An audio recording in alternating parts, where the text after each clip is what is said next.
예수님밖에 없습니다. 오직 예수님밖에 없습니다. 자, 오늘은 특별한 날인데 오늘은 종교개혁주일입니다. 무슨 주일이에요? 종교개혁주일. 1517년에 종교개혁이 일어났으니까 502주년이 되는 날이에요. 몇 년이 된다고요? 예.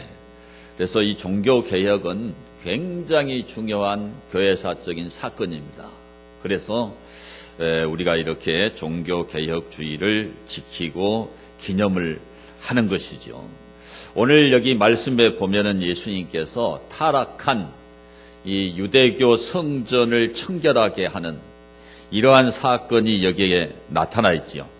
이 성전 청결 사건은 우리에게 큰 도전을 주고 우리로 하여금 각성을 하게 하는 그런 아주 중요한 말씀인데, 우리 예수님은 이 땅에 계실 때 성전을 2번을 청결하게 했어요. 사역 초기에 예수님이 성전을 청결하게 하는 사건, 이것이 바로 오늘 여기에 기록된 요한복음 2장의 사건이고, 그 다음에 우리가 마태복음 21장에 보게 되면은 예수님께서 사역 말기에 최후의 고난주간에 십자가에 달려서 돌아가시기 전에 또 한 번 성전을 청결하게 하신 사건이 나타납니다. 그래서 오늘 우리가 생각할 것은 예수님의 사역 초기에 성전을 청결하게 하신 사건이에요. 이 사건은 언제 일어났느냐? 오늘 여기에 보면은 우리 한번 받아 할까요? 유월절이 가까운지라. 유월절은 이스라엘에게 최대의 명절입니다. 우리나라로 말하면 광복절이에요. 광복절. 그래서 전 세계에 흩어져 있는 디아스포라 유대인들이 전부 다 예루살렘으로 모여듭니다. 그리고 이스라엘 전역에서 유월절을 지키기 위해서 예루살렘 성전에 모여들어가지고 예루살렘 천지가 북새통을 이루는 그런 절기가 유월절입니다. 유월절.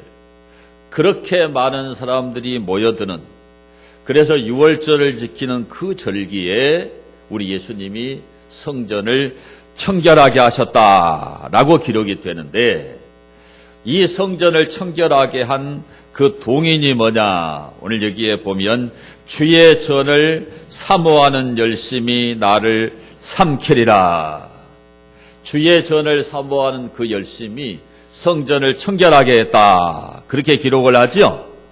그래서 여기에 열심이라는 말은 끓는다는 말이에요. 부글부글 끓는 걸 얘기합니다.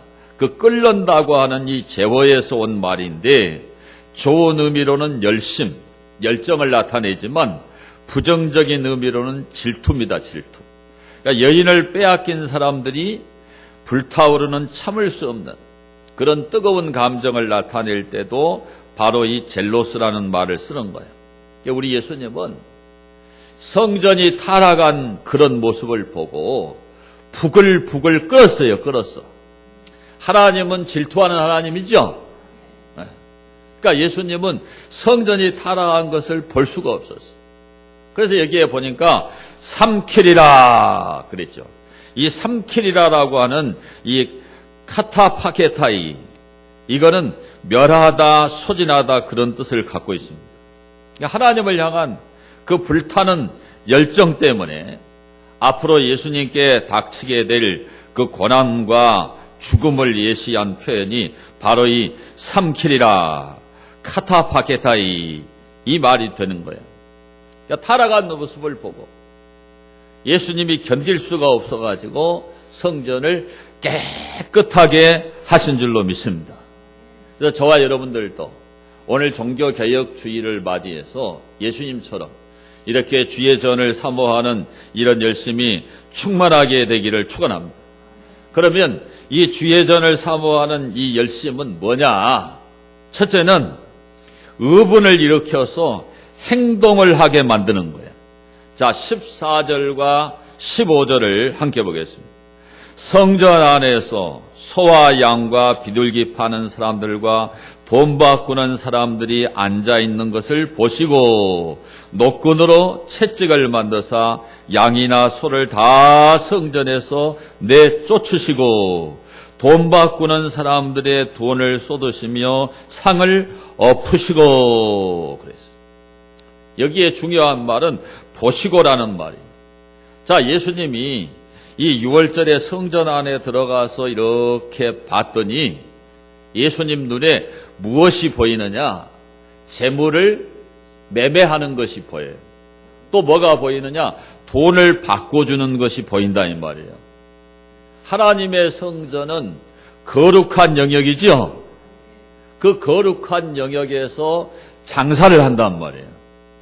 그러니까 내 아버지의 집으로 장사하는 집을 만들지 말아라. 너희는 내 아버지의 집을 강도의 구렬로 만들었도다. 그랬어요. 자, 이 유대인들은 하나님 앞에 제사를 드리려면 뭐를 가져가야 되느냐 하면 재물을 가져가야 됩니다. 물론 이스라엘 땅은 우리나라 강원도마라밖에 안 되니까 가까운 땅이지만 옛날에는 도보로 이렇게 걸어가야 되니까 쉽지 않지요. 제사 드리기 위해서 소를 몰고 양을 몰고 가다 보면은 분명히 성경에는 흠이 없는 제물을 드리라고 했기 때문에 완전한 양이나 완전한 소를 가지고 가지만 가다가 보면은 흠집이 생겨요, 안 생겨요? 흠집이 생겨요. 그러면 제사장이 이제 가져온 제물을 검사를 해야 되잖아요. 합격 판정을 받아야 되는데 이 제물을 몰고 오다가 이게 손상을 입어가지고 불합격 판정을 받게 되는 거예요. 그러니까 많은 사람들이 제물을 지방에서부터 끌고 올라오는 게 아니고 이제 이 성전에 와서 제물을 갖다 사는 거예요. 또 세계 전역에 흩어져 있는 이 디아스포라들도 제물을 가져올 수가 없잖아요. 그러니까 예루살렘에 와서 구매를 해가지고 하나님 앞에 제사를 드리는 겁니다. 그러니까 이 희생 제물이 적격하냐 적격하지 않느냐 그 적격 여부를 판정하는 사람이 누구냐면 제사장이에요. 제사장. 그러다 보니까 사람들이 불합격 판정을 받지 않기 위해서 어떻게 하느냐? 와서 제물을 직접 매매를 해가지고 구매를 해가지고 하나님 앞에 제사를 드리는 거죠. 그래서 이때 당시 대제사장들은 그렇게 제물을 팔아가지고 천문학적인 그러한 수입을 올리는 겁니다. 또 이들은 성전에 오면은 성전세를 반세겔을 내야 됩니다. 그런데 세계 전역에 흩어져 있는 디아스포라들은 그 유대인들이 사용하는 이 세겔 화폐가 아니잖아요. 이방인의 화폐잖아요. 근데 그 화폐를 가져와 가지고 이제 환전을 하는 겁니다. 그런데 그 환전세를 얼마를 받느냐? 12.5%를 받아보내요.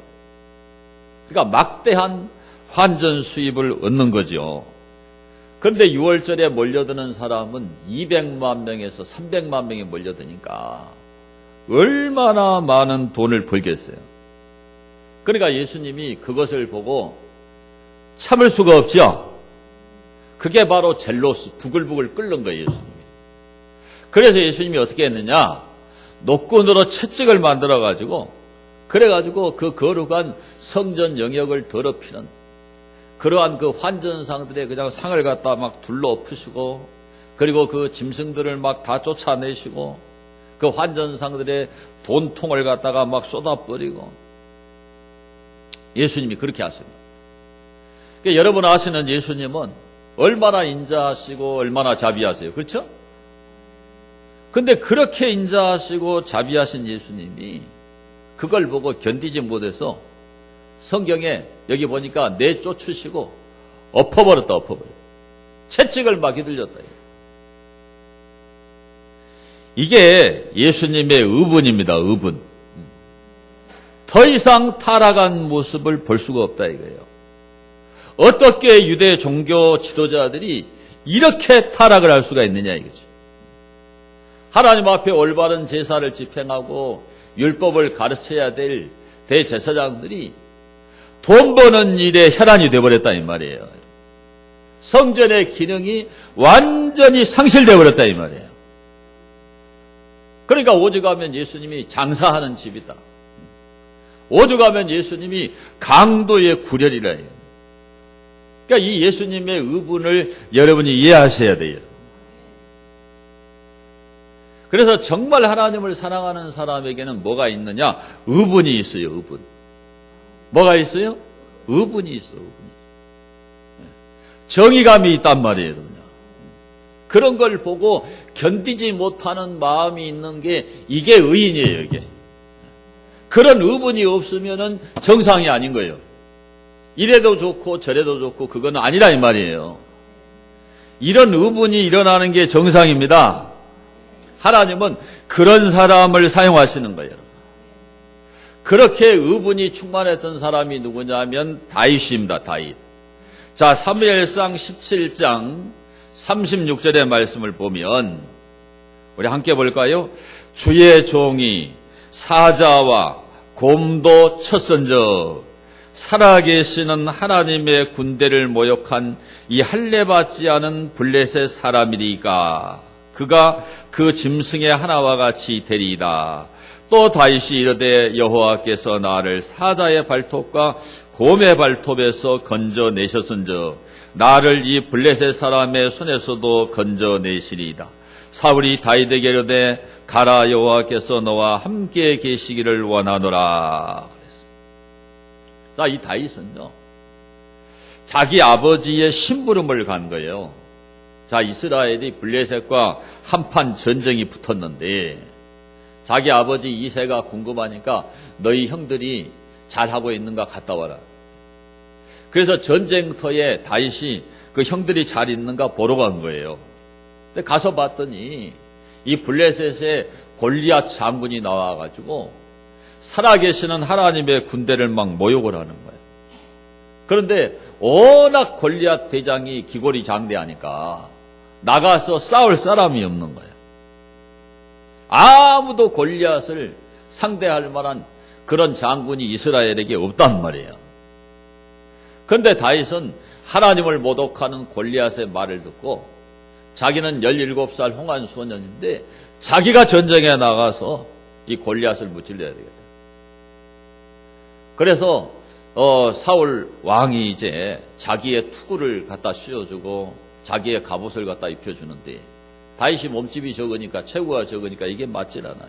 이리저리 걸어보니까 안 되지요. 그거를 그냥 벗어 던지고 자기가 양을 칠 때 사용했던 그 물맷돌 5개를 가지고 우리나라 새총 비슷한 거예요. 우리나라 새총은 이렇게 가지가 있는데 이스라엘은 그게 없어요. 그러니까 가죽에다가 짱돌을 넣고서 이렇게 막 돌리는 겁니다. 그럼 가속도가 붙어가지고 놓으면은 가서 맞는 거예요. 근데 양을 칠 때 사자나 곰이 양을 움키러 오면은 다윗이 늘 그 방법으로 물리쳤어요. 그러니까 다윗이 이제 그 골리앗 앞에 나갈 때 너는 칼과 단창으로 내게 나아오거니와 나는 너가 모욕하는 사시는 하나님의 군대의 이름으로 내게 나간다. 그리고 다윗이 이 물맷돌을 막 돌려서 던지는데 이 물맷돌이 그냥 골리앗의 이마에 가서 정통하게 박혀가지고 그 골리앗이 쓰러지지요. 그때 이 다윗이 그 골리앗 대장의 칼을 뽑아가지고 그냥 발로 그 몸을 박고는 그냥 목을 갖다 베어버리는 거야. 하나님이 하신 일이죠. 다윗에게는 그런 의분이 있으니까. 다윗이 무슨 대장군도 아니고 기골이 장대한 사람도 아닌데 하나님이 그 의분을 보시고 다윗을 사용하셔가지고 이스라엘을 승리하게 하신 줄로 믿습니다. 그런 의분이 있는 사람이 개혁을 할 수 있는 거예요. 그런 의분이 있는 사람이 역사를 바꿀 수 있는 거란 말이에요. 종교개혁을 누가 일으켰느냐? 여러분이 아는 말틴 루터가 일으켰죠? 이 말틴 루터에게 뭐가 있었느냐? 바로 그러한 의분이 있었어요. 의분이. 그때 당시 성 베드로 성당을 짓느라고 이 교황 레오 10세라고 하는 사람이 그 성전을 짓는 기금을 충당하기 위해서 뭘 팔았느냐? 면죄부를 팔았습니다. 면죄부. 이 면죄부를 많이 팔기 위해서 이 판매를 촉진하기 위해서 그 판매 수입의 절반을 지방 감독들에게 주는 겁니다. 그러니까 많이 팔면 많이 먹잖아요. 그러니까 이 면죄부를 계속 파는 거죠. 그리고 그 도미니칸 수도사인 테첼이라고 하는 사람은 전국을 돌면서 오늘날로 말하면 연설을 합니다. 연설을. 뭐라고 연설하느냐? 속죄권, 이 면죄부를 사는 사람은 죄가 용서받는다는 거예요. 연옥에 있는 사람이 그 면죄부를 사면은 그 돈통에 돈이 떨어지는 순간에 자기 부모님이 또 자기가 낳았던 어린아이가 바로 천국으로 간다는 거예요. 그게 선조림보, 유아림보예요. 그 림보설이라고 그럽니다. 이게 사기지요, 사기. 종교 사기지요. 이 세상에 제일 나쁜 게 뭐냐? 종교 사기치는 거예요. 그러니까 루터는 속에서 불이 나는 거예요. 천불이 나는 거예요. 왜 그러느냐? 루터는 체험이 있어, 체험이. 무슨 체험이 있느냐? 이걸 탑의 경험이라고 하는데요.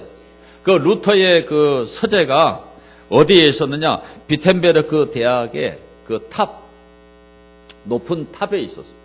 그곳에 가서 이 루터는 늘 기도하는데, 이 루터가 구원의 확신이 없었어요. 왜냐하면 중세는 믿음으로써 구원을 받는다고 하는 이신층이 이 종교개혁 이후에 이 교리가 확립이 됐지, 그 이전에는 그 교리가 확립이 안 됐단 말이에요. 그러니까 루터에게는 늘 무서운 하나님이었어요. 자기 아버지는 이 광부로서 성공을 했는데 루터를 이제 법학 공부를 시켜가지고 오늘날로 말하면 판사가 되기 위해서 출세를 시키려고 했단 말이에요. 그런데 루터는 그러한 판사가 되고 싶은 것이 아니라 신부가 되고 싶어요. 그래가지고 이 루터가 수도원에, 어거스틴 수도원에 들어가서 공부를 하고 사제가 됐는데도, 신부가 됐는데도 뭐가 없느냐? 오늘 우리가 가진 구원의 확신이 없어. 하나님이 늘 두려워요. 그리고 여러분 중세에 흑사병이라고 들어봤죠? 흑사병이 와가지고 수백만 명이 죽어나가는 겁니다. 그런데 하루는 자기 친구하고 함께 길을 가는데 번개가 쳐가지고 자기 옆에 있던 친구가 벼락을 맞아서 새까맣게 타 죽어버려요. 그러니까 하나님이 얼마나 무섭겠어요. 그러니까 그런 그 두려움에다가 구원의 확신도 없지, 흑사병이 와서 사람들이 죽어가지, 친구는 벼락 맞아 죽지.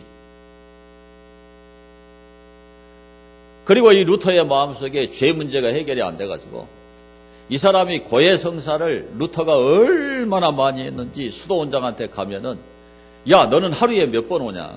죄를 한꺼번에 모아가지고 오래. 그러니까 만약에 내가 고행을 해가지고 천국 간다면은 내가 제일 먼저 천국 갔을 것이다. 그렇게 이 루터는 그 죄 때문에 고민을 하고 괴로워하다가 이분이 그 로마에 있는 28계단 성당이라는 게 있어요. 이 28계단 성당은 어떤 성당이냐? 예수님이 빌라도에게 재판을 받았죠? 그 재판을 받는 그 계단이 28계단인데 이 콘스탄틴 황제의 어머니가 그 예루살렘에 있는 그 빌라도의 계단을 로마로 옮겨라. 로마로 옮겨가지고 거기다 성당을 지어놨어요. 그래가지고 이 캐톨릭을 믿는 사람들이 로마에 가면은 이제 죄를 속죄받기 위해서 그 28계단을 무릎으로 기어 올라요. 돌계단을 무릎으로 기어 오르면 무릎이 다 터지는 거예요. 그렇게 고행을 많이 하면은 자기 죄가 용서되고 그런 구원의 확신이 올 줄 알았는데 구원의 확신이 오질 않는 거예요, 여러분. 그리고 그 28계단을 이렇게 이제 오르락 내리락 하면서 루터가 깨달은 말씀이 바로 로마서 1장 17절 말씀이에요. 우리 한번 받아합시다. 오직 의인은 믿음으로 말미암아 살리라. 다시 한번 합시다. 오직 의인은 믿음으로 말미암아 살리라. 이게 이신칭이에요. 이신칭이. 믿음으로 구원받는다 이 말이에요. 그러니까 루터는 이 경험을 해버렸어요. 이 경험을. 그래가지고 비텐베르크 대학의 이 교수가 돼가지고 갈라디아서를 가르치고 시편을 가르치고 로마서를 가르치고 이미 복음을 깨달았어요. 근데 면죄부를 사가지고 구원받는 게 아니죠. 그 종교인들 신부에게 사기당해가지고 면죄부 사면 돈통에 돈 떨어지면 어머니 아버지가 구원받고 할아버지가 구원받고 아이가 구원받는 게 아니죠. 예수 믿어야 구원받는단 말이에요. 이 체험을 루터는 했어. 그러니까 루터는 이걸 못 견디죠. 못 견뎌요. 그래서 루터가 비텐베르크 대학 정문에다가 95개의 반박문을 갖다가 게시를 한 거예요. 이게 토론 주제입니다. 신부들하고 한번 토론해보자 이게. 캐톨릭의 잘못된 거. 이 면죄부부터 시작해서 칠성례부터 시작해서 십자군 전쟁부터 시작해서 이 잘못된 거 토론하자 이게. 그런데 이것이 불이 붙어가지고 그때 당시 구텐베르크 활자가 나와가지고 이 반박문이 인쇄가 돼가지고 전 유럽에 퍼져버린 거예요. 이게 루터는 종교개혁을 하려는 게 아니라 토론을 한번 해보자요. 그런데 인쇄술이 발달돼가지고 전 유럽에 이게 퍼져버리니까 종교개혁의 도화선이 돼가지고 종교개혁이 된 거예요. 그러니까 로마 교황청에서 루터를 갖다 파문해버리죠. 루터는 그 교황청에서 보낸 그 파문서를 불태워버려요. 그런 용기가 어디서 나왔겠어요? 어부에서 나와요. 자기는 살아계신 하나님을 체험을 했어. 믿음으로 구원받는 걸 체험을 했어. 그러니까 교황이 자기 신부의 위치를 파문해버려도 생명 걸고 그냥 불태워버려. 교황의 파문서를 황제보다 더 높은 그런 태양과 같은 그런 교황의 파문서를 갖다 불태워버렸단 말이에요. 그래가지고 어떻게 됐습니까? 보름스 국회에서 루터를 소환을 하게 되죠. 그래서 다 가면 죽는다. 가지 말아라. 그때 루터가 저 보름스 국회에 그 지붕의 기아장보다 더 많은 마귀가 나에게 달려들어도 나는 간다. 갔어요. 너가 쓴 모든 논문과 모든 그 저작과 너의 주장을 전부 다 포기해라.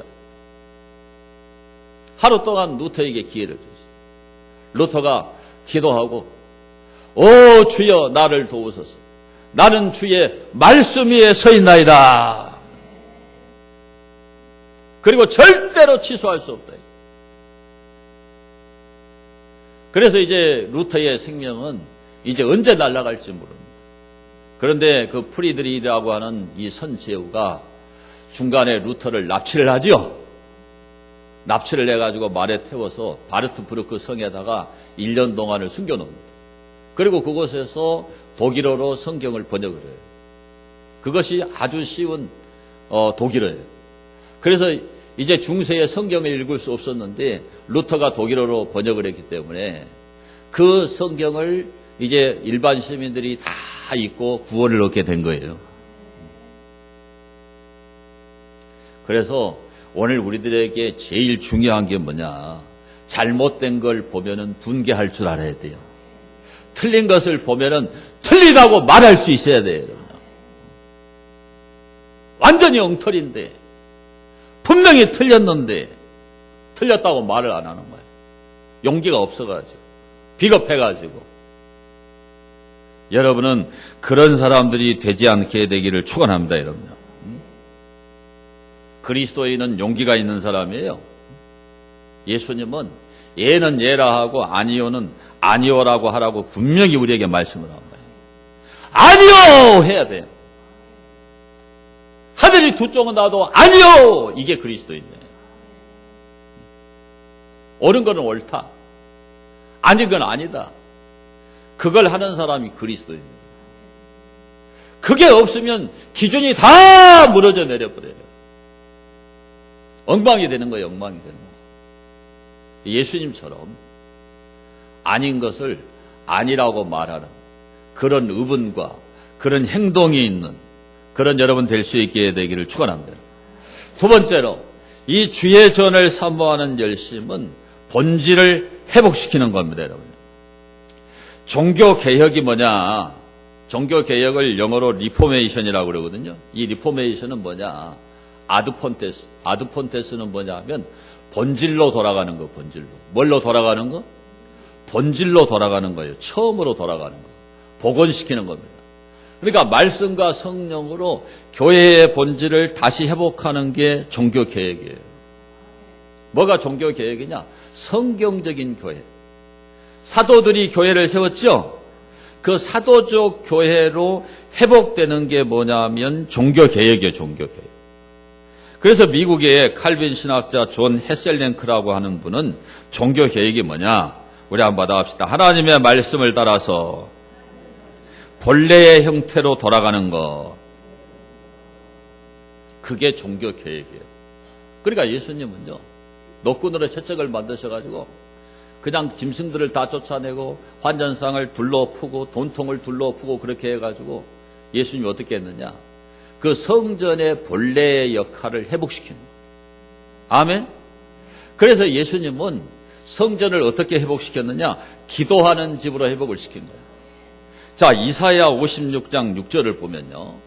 내가 곧 그들을 나의 성산으로 인도하여 기도하는 내 집에서 그들을 기쁘게 할 것이며 그들의 번제와 희생을 나의 제단에서 기꺼이 받게 되리니 이는 내 집은 만민이 기도하는 집이라 일컬음이 될 것임이라.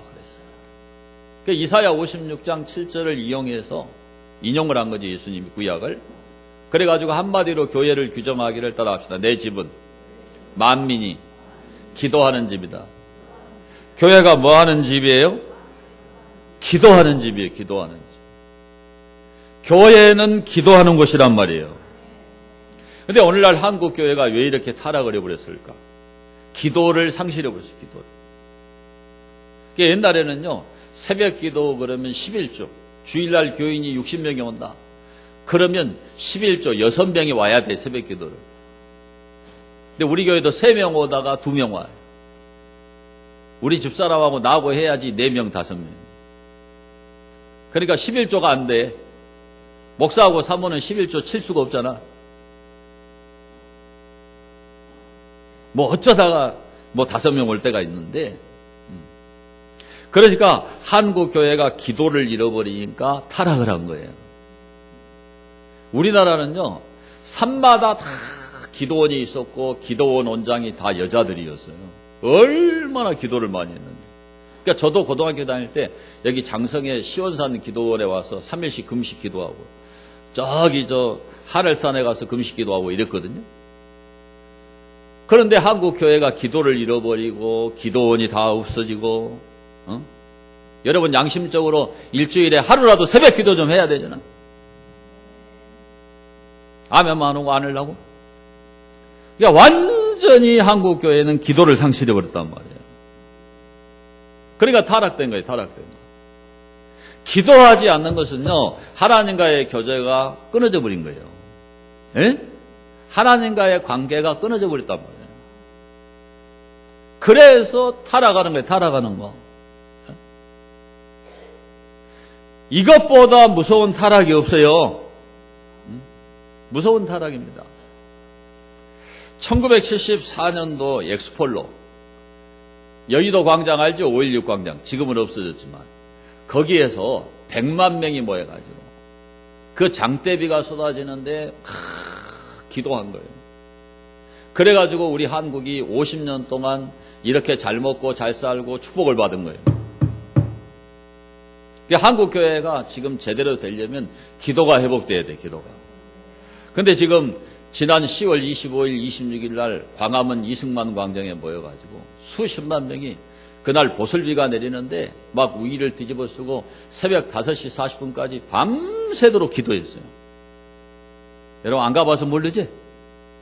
우리 교회 몇 분 갔다 왔는데 저도 갔다 왔는데 보슬비가 내려도 기도해요. 밤새도록 기도합니다. 지금 청와대 앞에 지금 한 달 돼서 한 달.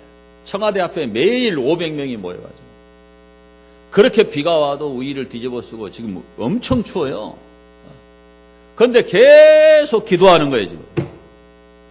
이거는 하나님께서 한국 교회를 회복시키고 우리나라를 살리는 그런 표적인 줄로 믿습니다. 기도해야 일이 되는 거예요. 기도 안 하면 아무런 일도 안 일어납니다, 여러분. 따라합시다. 예수님은 새벽 기도하셨다. 따라합시다. 예수님은 철야 기도하셨다. 따라합시다. 예수님은 금식 기도하셨다. 그래서 우리는 기도해야 돼요. 기도해야 돼. 여러분 이거 그냥 써놓은 게 아니에요. 예수님처럼 기도하자. 써놨죠? 예수께서 힘쓰고 해서 더욱 간절히 기도하시니 땀이 땅에 떨어지는 핏방울같이 되더라. 우리 한번 받아갑시다. 예수고 힘써 더욱 간절히 기도하시니.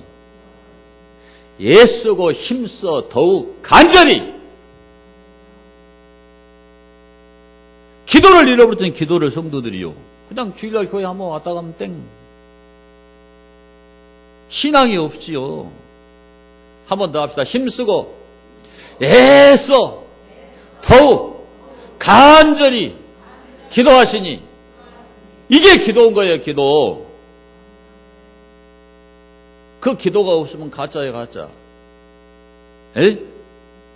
기도가 회복돼야 돼요. 그래야지 영원히 살고 교회가 산단 말이죠. 여러분 기도가 회복되기를 바랍니다. 제가 늘 말하지만 아직까지 너무 믿음이 연약한 사람들은 식사 기도라도 잘해요. 에? 잠잘 때 좀 기도하세요. 눈 뜨면 기도하세요. 회사 가서 기도하시라고. 운전대 잡으면 기도하시라고. 그런 생활 속의 기도를 이어가다 보면 기도가 터져. 근데 기도는요 그냥 되는 게 아니에요. 따라합시다. 힘쓰고 애써 더욱 간절히.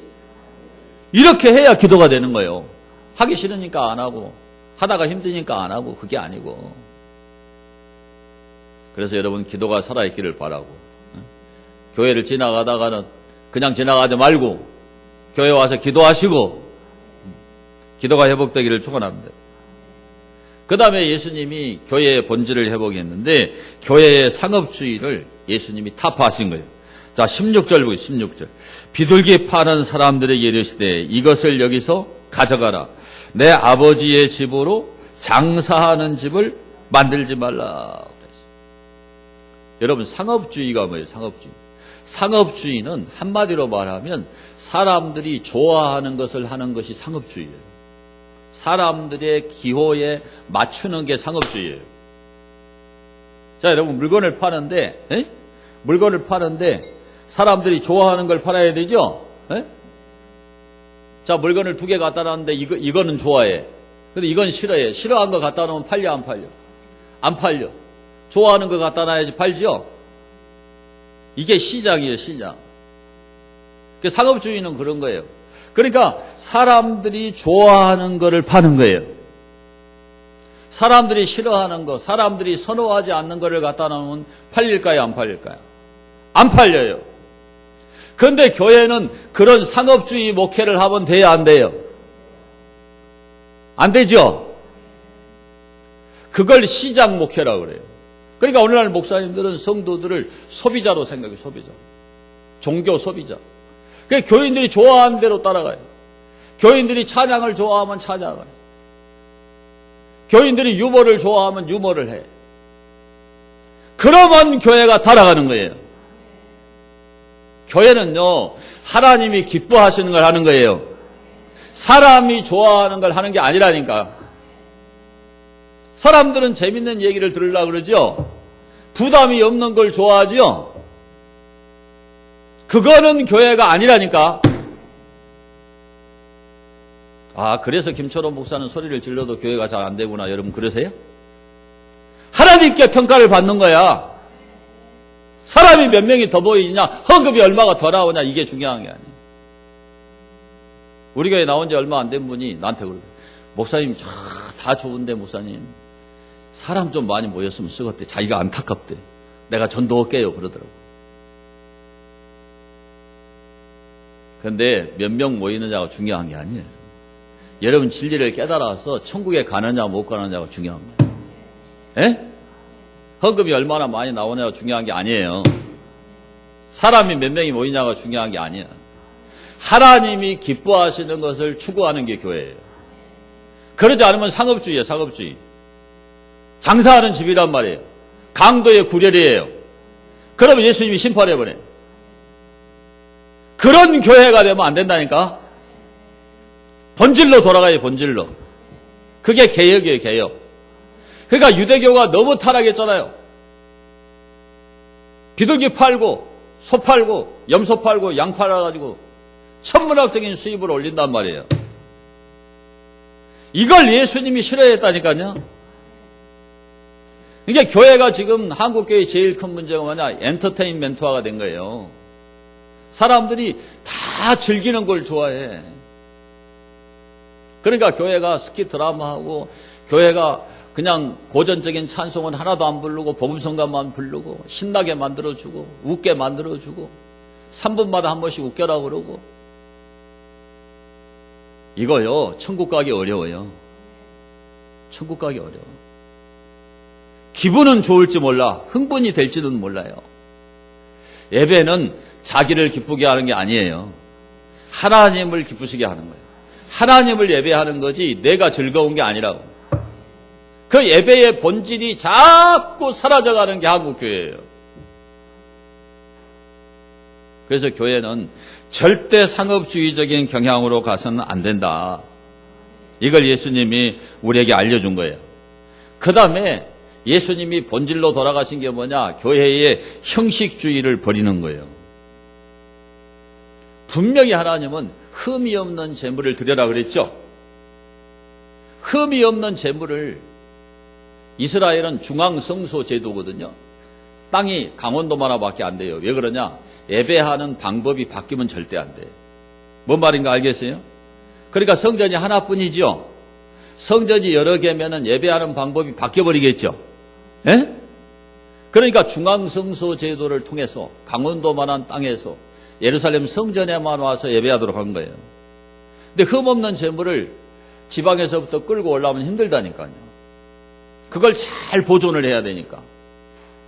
근데 오다가 흠집이 나. 불합격 판정을 받아버려요. 적격 판정을 못 받아. 그러니까는 편리주의에 의해서 안 가지고 다녀. 요즘 봐요. 성경책 안 들고 다니잖아, 교인들이. 저도 저 비치형 치아 불라 그래, 지금. 타락해가지고 집사도 성경책을 안 갖고 다녀. 타락이요, 타락! 타락이요! 타락이라고요. 하나님의 말씀을 들고 다녀야지. 에? 무서운 타락이라니까요. 학교 갈 때 가방도 안 들고 학교 가나요? 하나님 말씀 성경 한 권을 못 들고 다녀? 타락이죠? 타락이죠.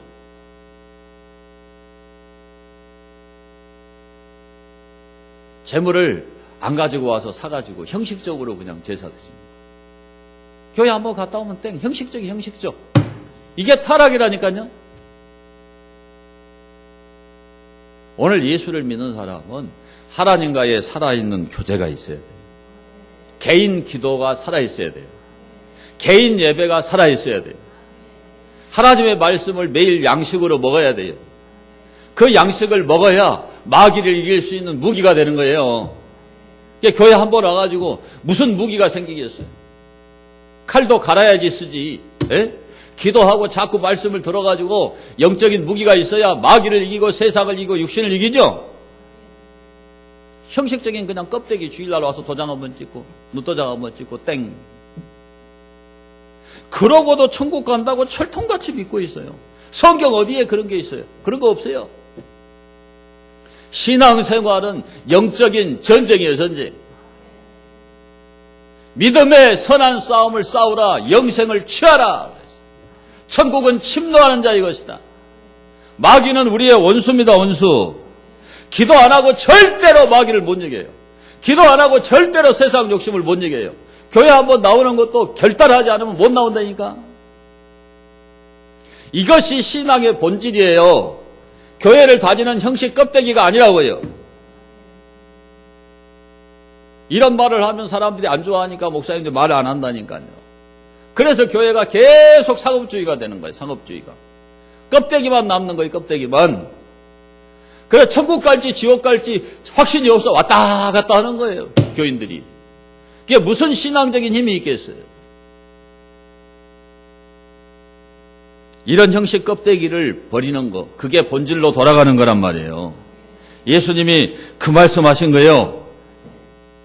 교회가 교회 되려면요, 이런 형식이나 껍데기를 버리고 진실로 승부해야 돼요.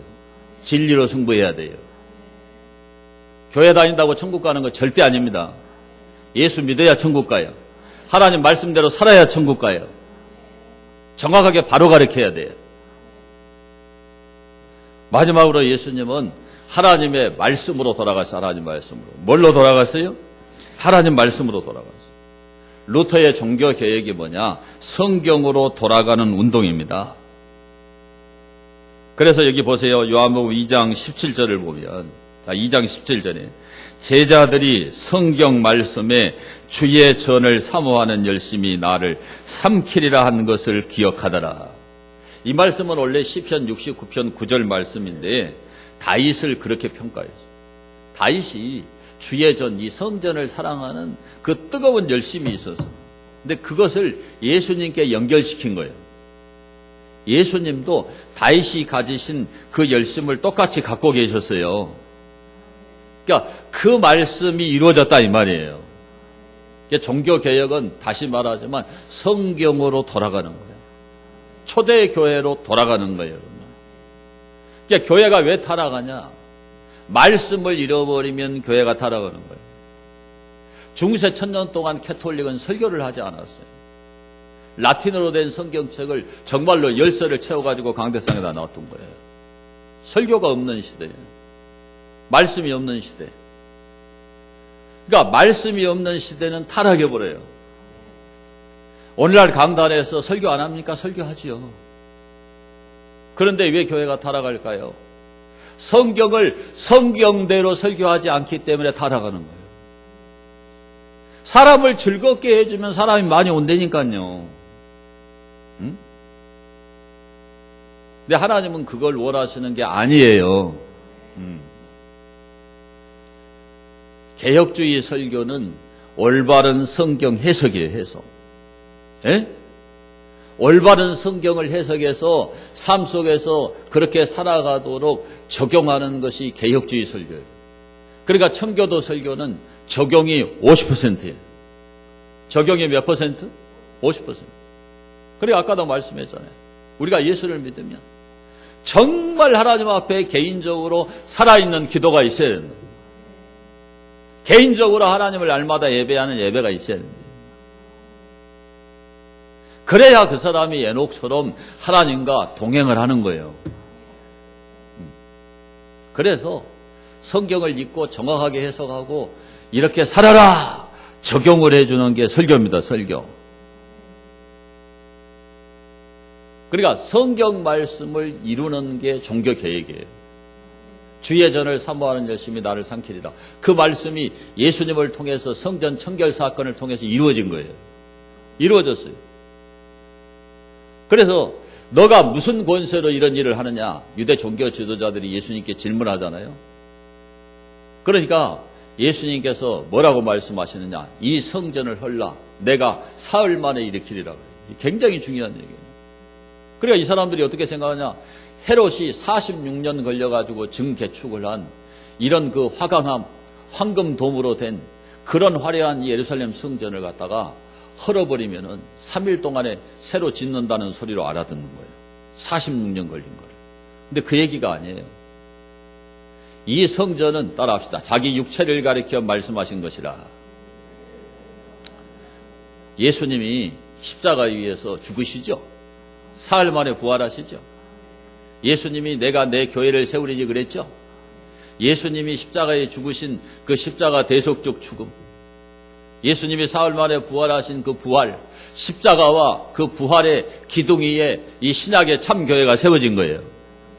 그러니까 구약의 형식적인 그 껍데기, 상업주의, 그 타락한 유대 종교로, 그 율법주의로 사람을 구원할 수 있어요, 없어요?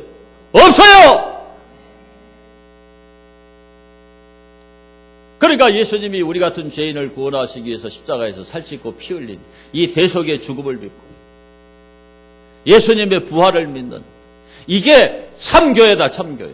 내가 내 교회를 세우리니 음부의 권세가 이기지 못하리라.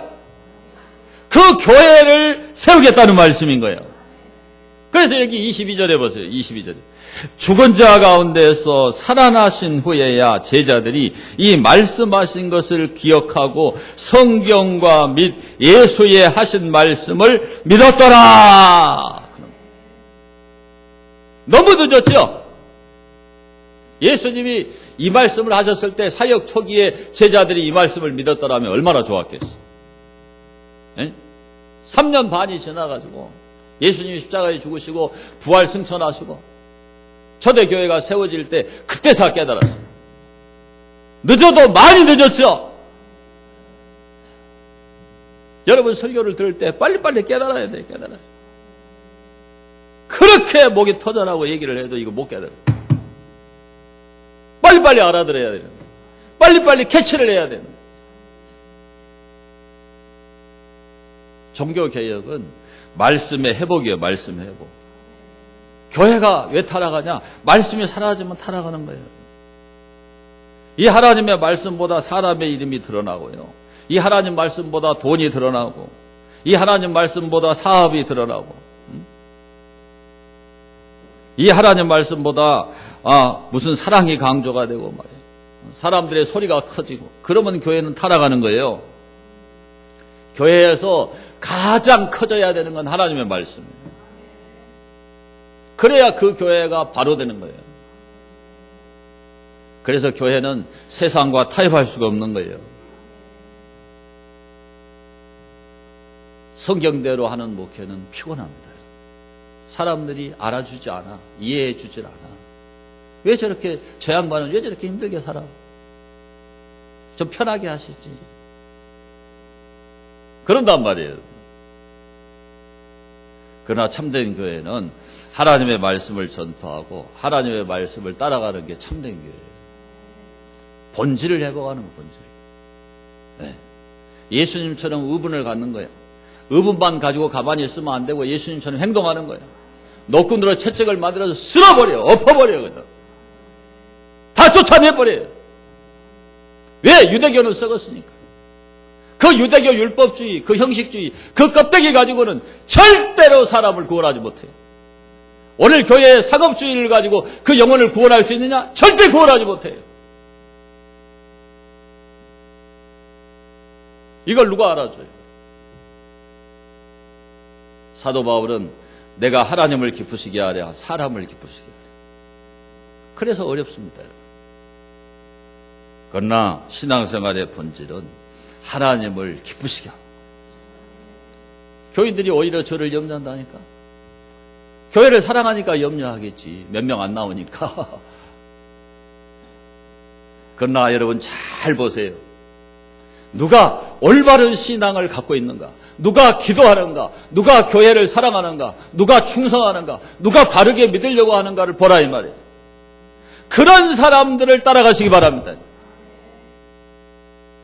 교회를 사랑하고 염려하는 건 좋아요. 그러나 본질을 추구해야 돼, 본질. 기독교는 본질을 추구하는 겁니다. 세상 끝날까지 본질을 추구하는 거예요. 모든 것에는 형식이 있고 본질이 있어. 형식보다 중요한 것은 본질이에요. 본질을 추구하면 형식이 갖춰지는 거예요. 그래서 예수님처럼 여러분들이 이 의분을 가지고 본질을 추구하는 그런 여러분 될 수 있게 되기를 축원합니다. 받은 말씀을 생각하면서 우리 통성으로 기도합니다. 정말 이 세상 껍데기를 붙들지 말고 형식을 붙들지 말고 본질을 붙들고 의분을 가지고 행동하는 그런 그리스도인 되게 해달라고 통성으로 기도합니다.